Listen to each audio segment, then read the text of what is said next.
TV serial वसुधा के आने वाले एपिसोड में दर्शकों को एक बार फिर इमोशंस, प्यार और साजिशों से भरा हुआ हाई वोल्टेज ड्रामा देखने को मिलने वाला है। कहानी की शुरुआत होती है उस पल से जब वसुधा टूटे हुए दिल के साथ घर छोड़कर चली जाती है। वह किसी से कुछ कहे बिना बिना किसी को बताए अपने दर्द को दिल में दबाए घर से निकल जाती है। उसकी तबीयत पहले से ही ठीक नहीं होती, लेकिन फिर भी वह खुद को संभाल नहीं पाती और अकेले ही निकल पड़ती है। लेकिन देव भला वसुधा को ऐसे कैसे जाने दे सकता है?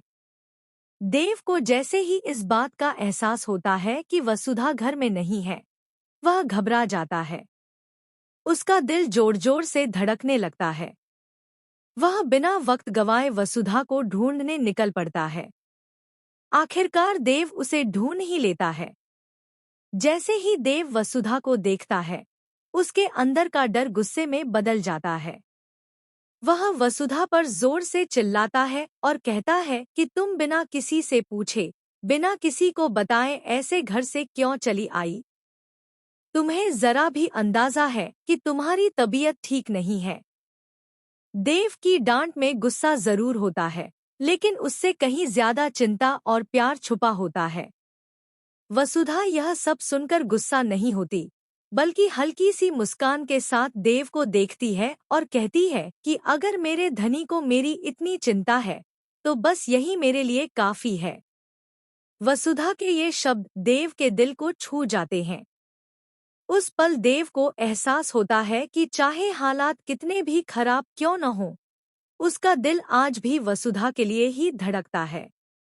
देव बिना कुछ कहे वसुधा का हाथ पकड़ लेता है और उसे वापस घर लेकर आता है। जी हाँ दोस्तों, देव वसुधा का हाथ पकड़कर उसे वापस चौहान हाउस लेकर आता है। जैसे ही दोनों घर में कदम रखते हैं, वहां मौजूद हर किसी की नजरें उन पर टिक जाती हैं। लेकिन सबसे ज्यादा देखने लायक चेहरा चंद्रिका का होता है। चंद्रिका यह देखकर पूरी तरह शॉक में चली जाती है कि इतना सब कुछ होने के बाद भी देव और वसुधा का रिश्ता अब तक नहीं टूटा। चंद्रिका के मन में गुस्से और जलन का तूफान उठने लगता है। वह खुद से कहती है कि इतना कुछ करने के बाद भी इन दोनों का दिल से दिल का रिश्ता क्यों नहीं टूट पा रहा है। उसे यह बात हजम नहीं होती कि देव आज भी वसुधा के साथ खड़ा है। उसी पल चंद्रिका के दिमाग में एक और नई चाल जन्म लेती है। वह तय कर लेती